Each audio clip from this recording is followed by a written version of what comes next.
So we did a triathlon Yeah, we together. did. What does fitness mean to you? I'm just laughing because at the end I was like, "Are you gonna go party now?" And you're like, "No, I'm gonna go sleep." Yeah, that was a rough day. We crushed it though. We were like committed for 8 weeks Yeah. of like showing up to like 6 workouts a week, specifically so that we could feel like we were in a good enough place to try to enjoy the race. Did you enjoy it? The first part I did. The running I did not. No. Yeah. No, that was painful. I've been working a lot more on running this time around. What was your question? What fitness means to you? Well, I think like on an existential level, like worthiness.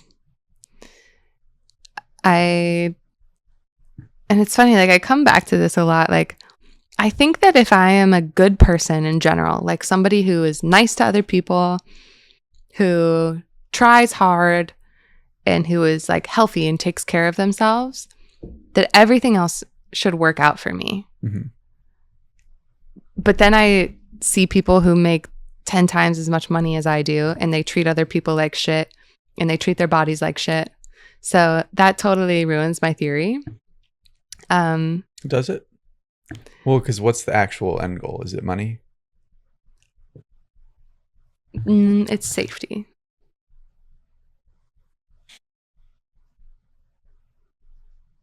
So it's if I treat myself well and I treat other people well, I am safe. Mm-hmm. I could see how those people are not safe if they're unhealthy. Like you're inherently not safe. Like Yeah. you have a higher risk of being injured or dying. That's a good way of looking at it. But I would also say, you know, if they're treating people like shit, how happy do you think they really are? Yeah, and that's probably not securing their safety either, especially like in a social group. Yeah, I don't think so. Yeah. Well, thank you for that reframe. I guess what fitness means to me is, yeah, like ultimately cultivating safety. Like I want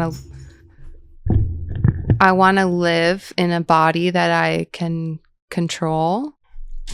I don't want to be at the mercy of my circumstances.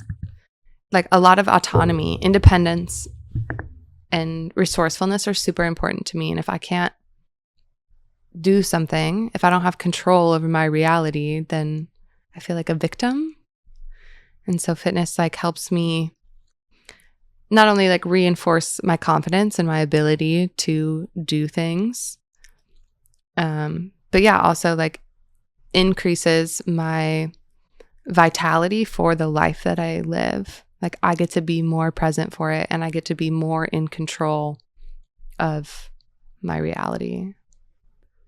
Yeah, it's like taking control of what, like almost everybody has the capability to like take control of their physical body and make the most of it. So my older brother, my only full blood sibling of my 7 siblings, was born with cerebral palsy, and he spent his entire life in a wheelchair. He's like, I don't want to say brain dead, but like has the capacity of like a 4-year-old. Then like obviously can't walk, can't see, so he'll never be able to be fully in control of his reality. Even if he thinks that he is, like he still is limited by his physical disability. And when I was younger, my mom would like always be working out. She would always make us go on walks with her, or she'd always be doing those like fitness videos. And no matter what, she included my brother, who is disabled. And so it just showed me like the importance of taking care of your body. And I think seeing so close and personal what it's like to not have control of your body and to be at the mercy of other people. Like he can't feed himself. He can't go walk himself somewhere. Like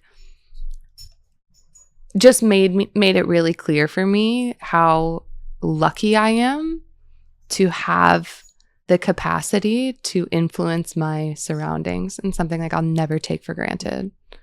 So yeah, like, do I need to be able to run 6 miles? No, but the fact that I can, and if I had to, I am able to, I really appreciate, and I see how that translates into other parts of life. Yeah, what role does gratitude play in your life? It's the thing that keeps me from spiraling. I really believe that you can have anything you want if you're coming from a place of love.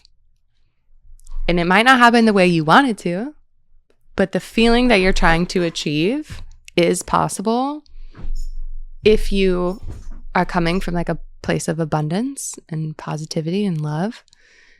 And I think the quickest way to drop into that is to be grateful.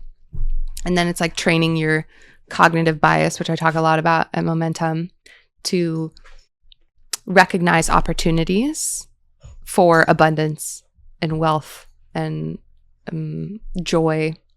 So as long as you're like exercising that gratitude muscle, you're telling your brain like, hey, good things exist everywhere. Keep an eye out for good things.